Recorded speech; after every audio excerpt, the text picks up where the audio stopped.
नमस्कार, आप सबका स्वागत है हमारे चैनल नेक्स्ट 9 न्यूज में। मेरा नाम है दीपक गुप्ता। महाराष्ट्र की सत्ता में उद्धव ठाकरे गुट की वापसी हो चुकी है। ये इस बात से साबित होता है क्योंकि आज ऋतुजा लटके ने बड़ी जीत दर्ज करी। लेकिन गौर करने वाली बात है, उन्होंने जीत दर्ज करी मसाल के चुनाव चिन्ह पर, ना कि शिवसेना के चुनाव चिन्ह पर जो धनुष बाण है। तो बाला साहब ठाकरे के विचारों की बात करने वाले एकनाथ शिंदे को कहीं ना कहीं थोड़ी सी शर्म होनी चाहिए कि आज बाला साहब ठाकरे का ही चुनाव चिन्ह को फ्रीज कर दिया गया। ये तो रही खैर बात की बात। लेकिन कपिल सिब्बल पहली लड़ाई हार गए थे 5 जजों के सामने। 5 जजों के सामने उनकी पूरी किरकिरी हो गई थी क्योंकि चुनाव आयोग तक वो मामला लेकर जाना नहीं चाहते थे जो शिवसेना के चुनाव चिन्ह से जुड़ा था।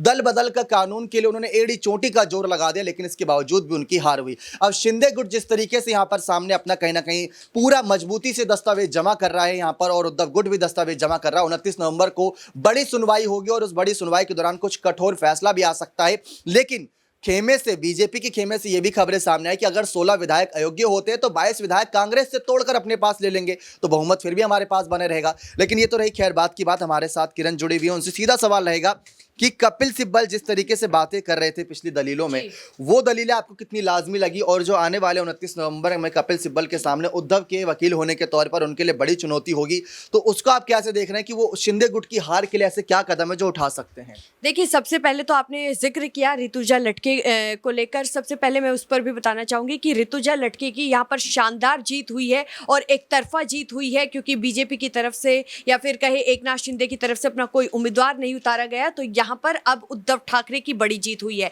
क्योंकि लगातार उद्धव ठाकरे तमाम चुनौतियों का सामना कर रहे थे। लेकिन अब ऐसे में उद्धव ठाकरे को कहीं ना कहीं कोई यहाँ पर उम्मीद दिखती हुई नजर आ रही है। आपने जिक्र किया कपिल सिब्बल का, तो कपिल सिब्बल ने जिस तरीके से पहले अपने दलीलें रखी, हमने लाइव सेशंस के जरिए, डिबेट्स के जरिए आप सभी दर्शकों को बताया कि कपिल सिब्बल ने आखिरकार क्या क्या अपनी वहां पर दलीलें रखी थी। और हमने आपको यह भी बताया कि किस तरीके से एकनाथ शिंदे के खिलाफ उन्होंने जो भी कुछ बातें कही वो भी हमने आपको बताई थी। लेकिन 29 नवंबर की जो तारीख है वो बहुत ही ज्यादा महत्वपूर्ण होने वाली है, खुद एकनाथ शिंदे के लिए भी और उद्धव ठाकरे के लिए भी, और सबकी नजरें बनी हुई है अब 29 नवंबर पर। और अब ऐसे में देखना ये होगा कि अब कपिल सिब्बल कैसे उद्धव ठाकरे को बड़ी जीत यहां पर दिला पाएंगे, क्योंकि कपिल सिब्बल लगातार एकनाथ शिंदे के खिलाफ बड़े बयान देते हुए भी नजर आते हैं, और जिस तरीके से कोर्ट में वो अपनी दलीलें यहां पर सामने रखते हैं वो भी हमने देखा। लेकिन अब उद्धव ठाकरे के समर्थन में उद्धव ठाकरे को कपिल सिब्बल किस तरीके से जीत दिला पाएंगे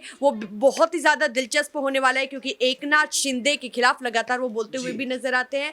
और एकनाथ शिंदे को क्या कपिल सिब्बल बड़ी हार का सामना करवा सकते हैं, ये भी अपने आप में बड़ा सवाल है। लेकिन 29 नवंबर की तारीख बहुत महत्वपूर्ण है। बहुत बहुत शुक्रिया यहाँ पर तमाम जानकारी देने के लिए। लेकिन चर्चा इसी बात के इर्द गिर्द थी कि यहाँ पर उद्धव गुट जो है वो लगातार दलीलें तो रख रहा था, लेकिन दलीलें इतनी काम नहीं आई। इस बार शिंदे गुट जीतता नजर आया था। चुनाव आयोग के समक्ष फैसला गया। चुनाव आयोग अब इस मामले पर पूरी तरीके से निष्पक्षता होकर दोनों ही गुटों की कार्रवाई पर, दोनों ही गुटों के दस्तावेज पर, दोनों ही गुटों की मांग पर यहाँ पर फैसला करता नजर आ रहा है। लेकिन सवालात ये बनता है कि शिवसेना का चुनाव चिन्ह किसके पास जाएगा। ये तो आप खैर अपनी राय कमेंट सेक्शन में रख सकते हैं कि आप किसके पास शिवसेना का चुनाव चिन्ह देखना चाहते हैं।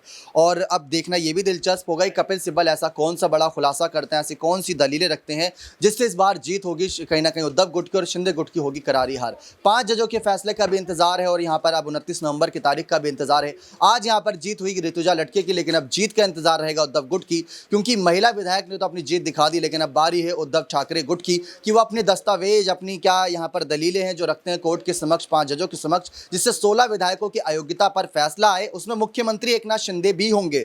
अगर फैसला आता है तो शिंदे सरकार गिरने की ओर कवायद उठेगी। ऐसे में शिंदे सरकार गिरने की ओर कवायद उठेगी तो महाराष्ट्र की सत्ता में उद्धव, शरद और अजीत पवार और साथ ही साथ कांग्रेस पार्टी की वापसी भी तय मानी जाएगी। देखना दिलचस्प होगा कि विधानसभा चुनाव 2024 से पहले महाराष्ट्र की सत्ता पर क्या बड़ा फैसला आता है। बने रहिए चैनल के साथ। ऐसी और तमाम जानकारियों के लिए बहुत बहुत धन्यवाद।